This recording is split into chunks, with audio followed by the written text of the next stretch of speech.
Shalom la famille, shalom bien-aimés. Grâce soit rendue au Père de toute vie pour ses faveurs qui répandent à nos vies ce matin. Je suis très heureux de savoir que tu es là connecté avec moi pour que l'Esprit nous révèle la pensée de Dieu au travers de la méditation de sa parole ce matin. Oui Père, nos cœurs reconnaissent en toi le souffle de vie qui nous fait tenir en ce jour, ainsi que la force et la santé sans lesquelles nous ne saurons tenir. Tu es notre sécurité, notre victoire devant les pièges de l'ennemi. Et tu fais concourir toutes choses pour notre bonheur et pour la gloire de ton nom. Nous savons que cette journée est bénie de toi, car tout ce que tu fais est parfait.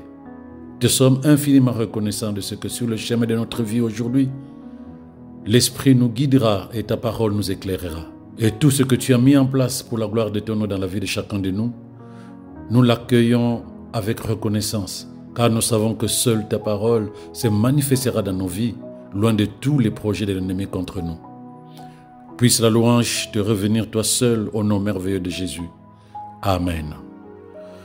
Encore une fois, shalom bien-aimé. Voilà, donc la méditation de ce matin sera particulière parce que plusieurs questions m'ont été posées après la diffusion de l'émission Dis-moi Pasteur, l'émission de ce mercredi sur la prophétie qui est relâchée dans notre vie.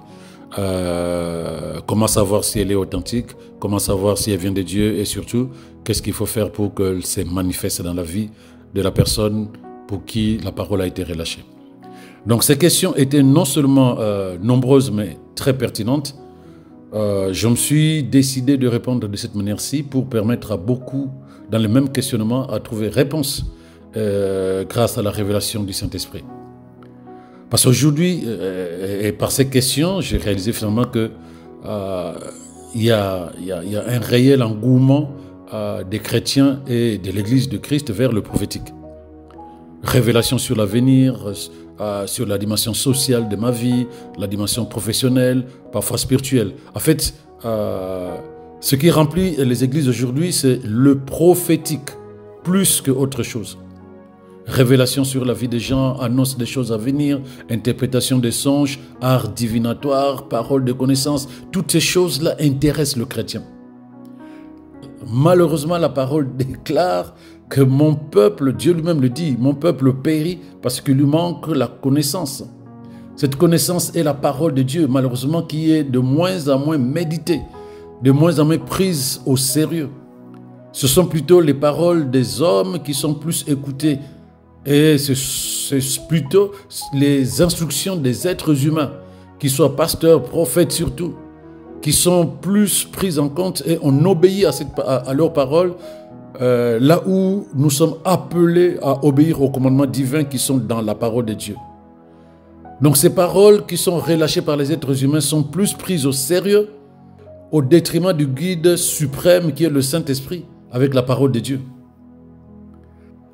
Le fait qu'il y ait autant d'engouement dans le prophétique ne signifie pas que le Seigneur ne parle plus dans la parole. Ça ne signifie pas que le Seigneur ne parle plus dans la Bible, non. On est en train de remonter le temps parce que dans l'ancien temps, il y avait Moïse qui était le pont entre le peuple et Dieu. Le peuple ne pouvait pas parler à Dieu. Le peuple avait besoin que Moïse leur dise ce que Dieu a dit. Et aujourd'hui, nous sommes enfants de Dieu, fils de Dieu, avec le Saint-Esprit dedans de nous. Quelle est la raison pour laquelle Dieu va bypasser ses propres enfants pour utiliser d'autres personnes avant de leur parler, de leur donner une instruction? En fait, cela signifie simplement qu'il y a de moins en moins de connexion avec le Saint-Esprit. C'est lui qui est censé nous révéler toutes choses et nous annoncer les choses à venir. C'est lui. Jean 16, verset 13 dit que quand le Consolateur sera venu, l'Esprit de vérité, il vous conduira dans toute la vérité. Donc, il nous conduira dans toute la vérité, car il ne parlera pas de lui-même, mais il dira tout ce qu'il aura entendu et il vous, écoutez bien, il vous annoncera les choses à venir. Donc, lui qui va nous conduire dans toute la vérité, lui qui va nous annoncer les choses à venir, il a fait le choix de demeurer au-dedans de nous. Donc, si on ne prend pas en compte que sa présence au-dedans de nous fait gagner du temps sur ce que nous attendons que les prophètes, les pasteurs, les évangélistes ou le frère ou la sœur ayant le don prophétique nous disent, ce que nous n'avons pas compris véritablement ce que Christ a fait pour nous. Malheureusement, cela est le fait réel aujourd'hui dans la vie de beaucoup de chrétiens. Ils ont plus la facilité d'écouter les hommes que d'écouter le Saint-Esprit qui est en eux. Ils ont plus la facilité d'obéir aux hommes qu'à l'Esprit de Dieu qui est au-dedans d'eux avec la parole de Dieu. Donc quand on manque de connaissances et de discernement, qu'est-ce qui se passe? Il est facile d'accepter les divinations, d'accepter les manipulations, de les prendre comme des véritables prophéties. Les manipulations des êtres humains deviennent de vraies prophéties. L'art divinatoire devient de vraies prophéties. Pourquoi? Parce qu'on n'a pas la connaissance. On n'est pas connecté à l'Esprit de Dieu, qui est l'esprit de discernement qui nous permet d'éprouver tout esprit, et de réaliser si le message qui sort, si la parole qui est relâchée vient effectivement de Dieu. On ne peut pas le savoir si on n'a pas une relation personnelle avec le Saint-Esprit qui nous dira c'est bon, tu peux prendre, c'est pas bon, tu peux pas prendre. Parce qu'à l'intérieur, la Bible nous conseille de faire attention. Je ne reprendrai jamais assez l'exemple de Paul avec la dame qui les suivait derrière. Chaque fois qu'il sortait pour aller prêcher, la dame suivait derrière, leur disait à tout le monde, ceux-ci sont des serviteurs de Dieu, ils sont venus pour annoncer la bonne nouvelle du salut. C'est la vérité. Paul était sorti pour annoncer la bonne nouvelle du salut, c'est la vérité. Sauf que la personne qui proclamait cette vérité, ce n'était pas un être humain, ce n'était pas un esprit de Dieu, non, c'était un esprit mauvais. Puisque à la fin, Paul a intimé ordre à cet esprit mauvais de sortir de la femme.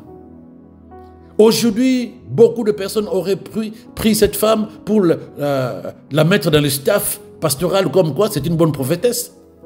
Puisqu'elle dit des choses vraies, mais derrière un esprit mauvais. Donc lorsqu'on n'est pas connecté au Saint-Esprit pour que nous ayons le discernement afin de faire le choix, afin d'éprouver tout esprit, afin d'éprouver toute parole, quelle que soit la personne qui la lâche dans ta vie, quel que soit, tant que tu n'as pas le discernement du Saint-Esprit, tu n'as aucune garantie que ce qui est dit est véritablement une parole venant de Dieu.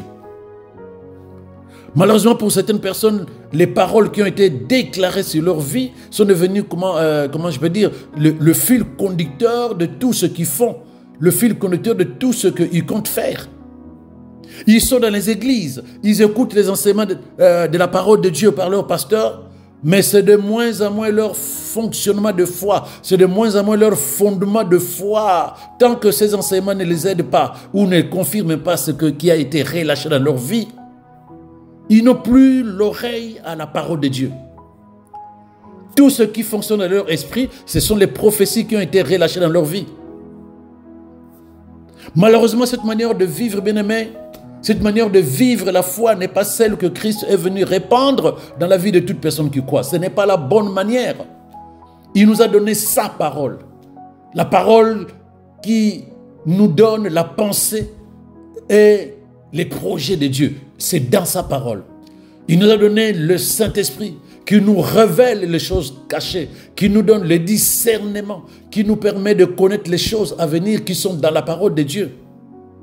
Malheureusement, de moins en moins les gens prennent cela en compte. Mais en tant qu'enfant de Dieu bien-aimé, la vie de Dieu est répandue dans nos cœurs par le Saint-Esprit qui a pris place en nous. Et c'est lui qui confirme que nous sommes enfants de Dieu avec la même nature divine. Nous dépendons donc du Saint-Esprit dans notre marche ici-bas. Car c'est lui que le Père nous a donné comme guide et comme conseiller. C'est ce qui est dans la Bible.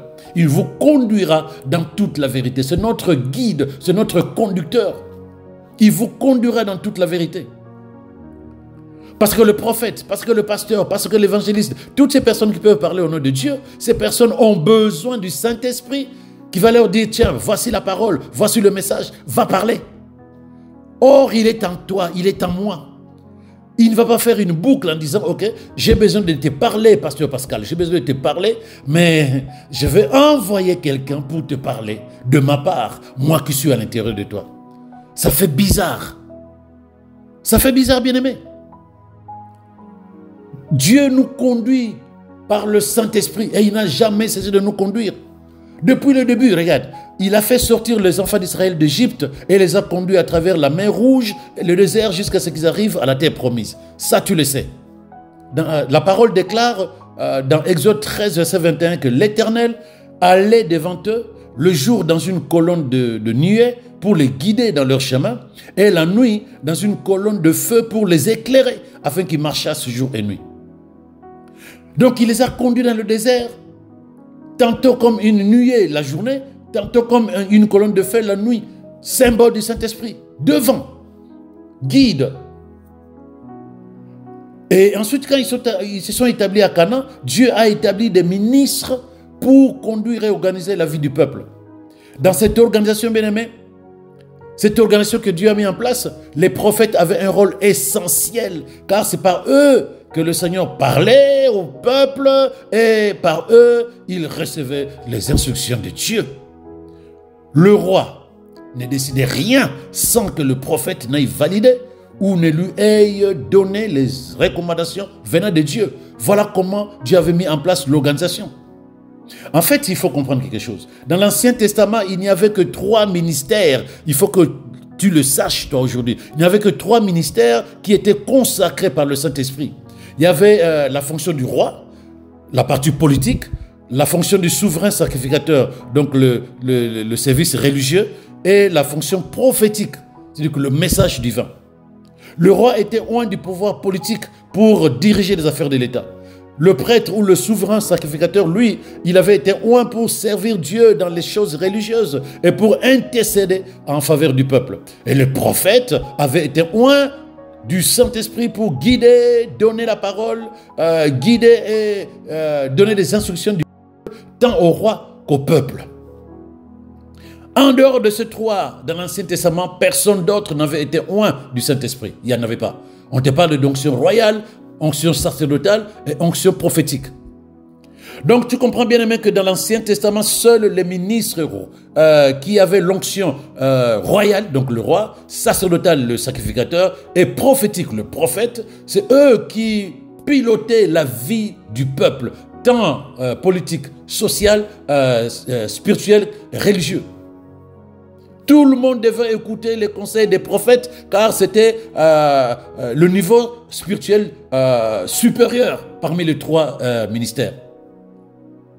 Mais si dans l'Ancien Testament, bien-aimé, ils étaient dirigés par des prophètes, dans le Nouveau Testament, nous ne sommes pas dirigés par des prophètes et nous ne prenons pas de décisions parce qu'un prophète ou une parole prophétique nous a été donnée. Non! En Christ, depuis l'effusion du Saint-Esprit, nous ne sommes pas dirigés par des prophètes comme dans l'Ancien Testament. Nous sommes conduits, nous sommes dirigés, nous sommes inspirés par le Saint-Esprit. L'Esprit de Dieu conduit les enfants de Dieu aujourd'hui. Dieu lui-même conduit ses enfants par l'Esprit qu'il a mis en nous. L'Esprit qui est venu rendre témoignage que nous lui appartenons. Tu peux lui faire confiance, bien-aimé, plus que tu ne le penses. Parce que lui, il est venu en mission dans ta vie.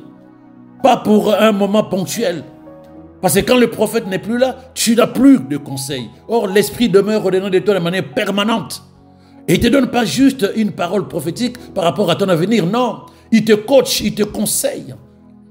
Il t'instruit. Il te dit des choses que lui seul connaît de ta vie. En fait, dans le Nouveau Testament, Dieu a accompli ce qu'il avait prophétisé dans l'Ancien Testament, à savoir dans Josué 2, versets 28 à 29. Après cela, je répandrai, voilà, c'est Dieu qui parle, dans Joël, j'ai dit Josué, Joël 2, versets 28 à 29, je répandrai mon esprit sur toute chair, sans discrimination. Vos fils et vos filles vont prophétiser, vos vieillards auront des songes, vos jeunes gens auront des visions. Même sur les serviteurs et les servantes, je répandrai de mon esprit. Ils prophétiseront. Dans ce jour-là, je répandrai de mon esprit. Waouh! Ce qui signifie qu'il devait libérer son esprit sur toute chair. Et nous sommes dans ce temps-là, puisque l'esprit a été libéré sur toute chair, le jour de la Pentecôte. Donc aujourd'hui, nous qui sommes après Christ, donc ce qu'on appelle le Nouveau Testament, la Nouvelle Alliance, l'Esprit a été relâché par Dieu et nous sommes appelés à prophétiser sans être forcément des ministres prophétiques. Non. Nous avons l'Esprit prophétique au-dedans de nous. Nous sommes appelés à prophétiser, à parler de nouvelles langues, à avoir des songes venant de Dieu. Nous sommes appelés à vivre cette réalité spirituelle, bien-aimés. Chacun de nous est censé avoir la parole de Dieu et chacun de nous est censé prophétiser. Le Saint-Esprit met la parole de Dieu dans nos cœurs et nous vivons la vie de Dieu par le Saint-Esprit. Nous ne sommes plus de ceux qui sont dehors, comme dit la Bible, des enfants du dehors. Non, nous sommes les enfants du dedans. L'Esprit de Dieu a fait le choix de demeurer au-dedans de nous. Nous sommes le temple, la demeure de cet esprit qui donne inspiration aux prophètes, qui donne conseil aux pasteurs, qui donne capacité aux évangélistes. Le même esprit est venu habiter à l'intérieur de nous. Il ne peut pas rester en stand-by et attendre qu'il envoie le message chez d'autres personnes pour venir nous le dire. Si cela arrive, c'est que si des personnes viennent nous parler, cela signifie simplement que nous n'avons pas eu le temps d'écouter l'Esprit. Oui. Cela signifie que nous n'avons pas eu le temps d'écouter le Saint-Esprit. Ou cela signifie simplement que notre relation n'est pas forcément une relation parfaite avec l'Esprit de révélation qui est à l'intérieur de nous. Nous avons l'Esprit de Dieu à l'intérieur de nous. Mais est-ce que cela va exclure la fonction des prophètes? Non. Non, je n'ai pas dit ça. Je n'ai pas dit ça. La fonction des prophètes est toujours très importante. Mais je parle aux enfants de Dieu qui ont le Saint-Esprit en eux. Je parle aux enfants de Dieu qui ont reçu l'Esprit de Dieu en eux avec toutes les capacités et les dons, avec toutes les révélations dont ils ont besoin. La première personne à qui ils doivent se fier, c'est le Saint-Esprit, avant de tourner leur regard vers les êtres humains. Parce que les êtres humains sont utilisés par Dieu éventuellement pour leur bien. De la première personne à qui il faut se fier, c'est le Saint-Esprit.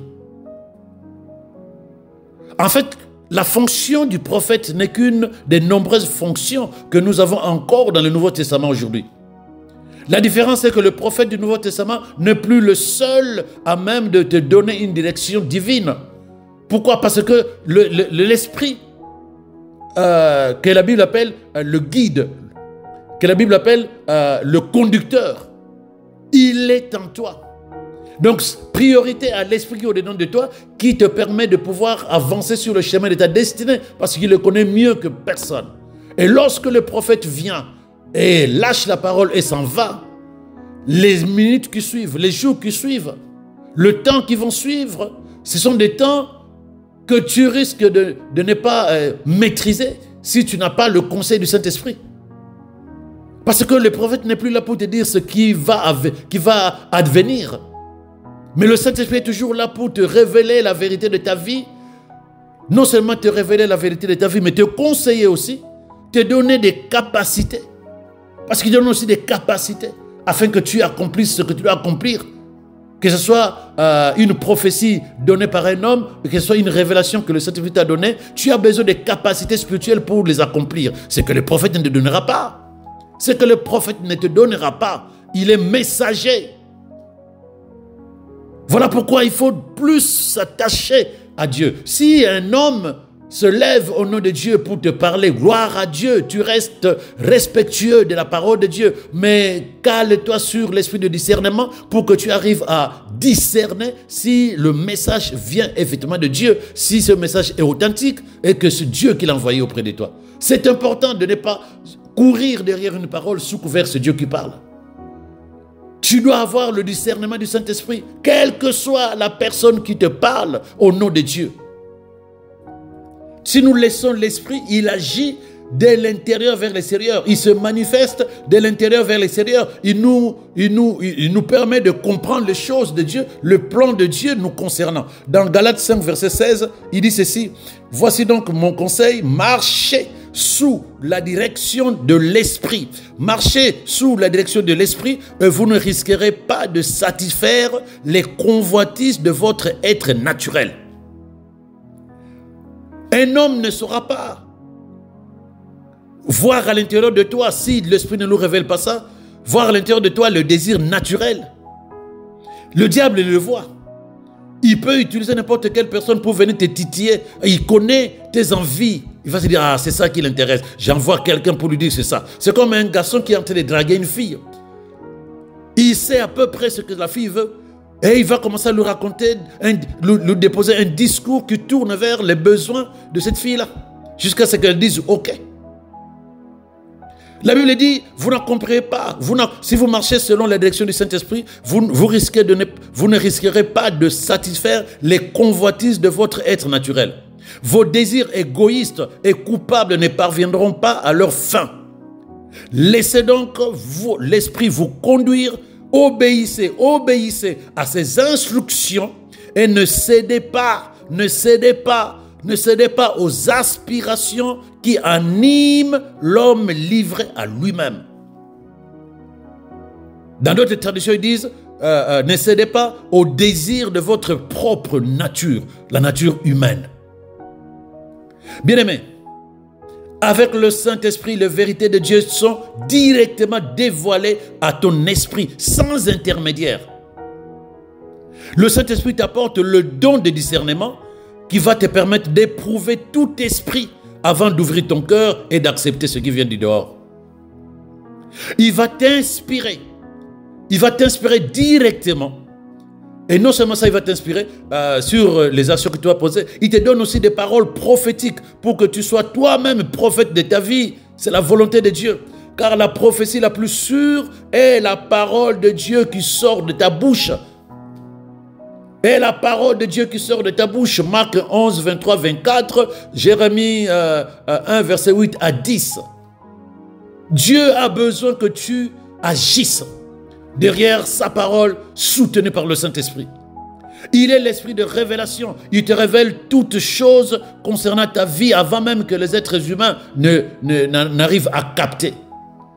Il te révèle toutes choses concernant ta vie. Donc si tu développes une véritable relation avec lui, une relation profonde, et vous conversez régulièrement, il est l'esprit de révélation, dit la parole de Dieu. Tu n'as pas seulement besoin d'une parole prophétique relâchée dans ta vie. Tu as besoin aussi de la sagesse, tu as besoin aussi de l'assurance, tu as besoin de la paix, tu as besoin de la maîtrise de soi et bien d'autres capacités que seul l'Esprit de Dieu te donne. Parce qu'on peut prophétiser sur ta vie pour agir, pour accomplir un projet. Quelqu'un vient dans ta vie pour relâcher une parole prophétique. Mais tu as besoin de l'Esprit de Dieu pour te donner les capacités dont tu as besoin. Il est ton coach. Il est celui qui va te guider dans toute la vérité. Tu as la sagesse pour le ministère, pour le travail, pour les affaires, pour ta relation maritale, pour tes relations avec autrui. Tu as besoin de sagesse, de discernement pour tes finances, pour ta santé, pour ta famille. La vie n'est pas un mystère pour toi parce que le Saint-Esprit, il va t'enseigner tout ce dont tu as besoin. Les vérités, bien-aimés, les vérités de Dieu sont directement dévoilées à ton esprit et par ces vérités, tu marches dans les royaumes des gloires. C'est une vie divine complète que l'Esprit t'apporte, qui n'a rien à voir avec une portion de vie révélée par une parole prophétique venant d'un être humain. La Bible dit que tous ceux qui sont conduits par le Saint-Esprit sont fils de Dieu. Ceux qui sont conduits par le Saint-Esprit sont fils de Dieu. Dieu peut te parler derrière un prophète, c'est la vérité. Mais il te parlera plus facilement par le Saint-Esprit qui demeure au-dedans de toi, sans intermédiaire, et mieux encore. Parce qu'il te faut le discernement du Saint-Esprit pour éprouver l'esprit qui est relâché, la parole qui est relâchée par un être humain. Il te faut le discernement du Saint-Esprit. Si tu ne discernes pas, tu peux accepter tout ce que l'ennemi peut mettre sur ton chemin parce qu'il va essayer de titiller ton cœur. Donc comprends bien aimé que si tu as reçu le baptême du Saint-Esprit, tu as aussi reçu l'esprit de prophétie dans ta vie. Il est vivant en toi. Être conduit par l'Esprit de Dieu est l'un des plus grands dons de la prophétie, bien-aimé. Aujourd'hui, donc, tu es mis au défi de suivre et de dépendre du Saint-Esprit. Tu es mis au défi de tourner ton regard vers le Saint-Esprit, de développer une relation plus profonde avec lui. Dans tout ce que tu feras demain, tu verras que tu gagneras plus du temps que d'attendre que quelqu'un vienne proclamer des paroles sur ta vie. Alléluia. Merci Seigneur pour le don précieux du Saint-Esprit qui nous conduit chaque jour dans le droit chemin. Merci Seigneur car tu es gracieux et bon. Ta gloire remplit les cieux. Ta fidélité est toujours certaine. Merci pour ton amour éternel. Merci pour chacun de nous. Merci pour ton Église. Merci pour tes enfants. Merci pour ta famille. Merci pour la communion avec le Saint-Esprit. Nous te remercions de nous avoir donné l'esprit d'amour, l'esprit de puissance, l'esprit de révélation, l'esprit de conseil qui nous inspire, qui nous guide chaque jour sur le chemin de notre destinée. Nos bouches sont remplies aujourd'hui de paroles pleines de foi par lesquelles nous créons les circonstances qui sont compatibles avec la nouvelle vie que tu nous as donnée en Christ Jésus. Te sommes infiniment reconnaissants. Bien-aimé, je vais élever la voix pour toi. Je vais relâcher des paroles prophétiques dans ta vie. Je déclare que tous tes besoins sont satisfaits à ces instants même, selon les richesses de Dieu dans la gloire de Jésus-Christ, au nom de Jésus. Je prie que le Saint-Esprit soit reconnu par ton esprit comme celui qui te guide dans toute la vérité. Celui qui t'apprend à faire les bons choix, à prendre les bonnes décisions qui sont conformes à la volonté parfaite de Dieu pour ta vie. La parole de Dieu déclare dans Jean 16, verset 13, que quand lui, l'Esprit de vérité, sera venu, il vous conduira dans toute la vérité, car il ne parlera pas de lui-même, mais de tout ce qu'il entendra. Il le dira et il vous annoncera les choses à venir. Je prie que ton esprit devienne chaque jour plus sensible pour connaître la volonté et le dessein de Dieu pour ta vie au travers sa relation avec le Saint-Esprit de Dieu en toi. Que le Saint-Esprit de Dieu t'accompagne sur le chemin de ta destinée divine. Au nom de Jésus, je prie qu'il accomplisse la volonté parfaite de Dieu pour toi dans ta vie maintenant. Je remercie le Seigneur, notre Dieu, la source de toutes choses, pour les immenses bénédictions et l'impact de sa parole dans ta vie au nom de Jésus. Par la présence de l'Esprit divin en toi, tu es oint sans mesure. Tu vis au-dessus de la maladie, au-dessus de l'infirmité, au-dessus de la mort. Tu es oint et tu es équipé pour produire les œuvres de justice. Tu es oint pour proclamer la liberté aux opprimés, le recouvrement de la vue aux aveugles, pour guérir les cœurs brisés et libérer les opprimés. Au nom de Jésus, tu es ce que proclame et déclare la parole de Dieu. Et rien de ce que la parole de Dieu déclare te concernant ne sera révoqué, car telle est la volonté de ton Créateur. Sa parole est ta vie maintenant, au nom de Jésus. Et que le bonheur et la grâce t'accompagnent en cette journée, ainsi que les autres jours, tant que tu demeures dans la connaissance de la parole de Dieu et que tu te laisses conduire par le Saint-Esprit. Au nom de Jésus. Amen. Excellente journée, bien-aimé. Shalom à toi.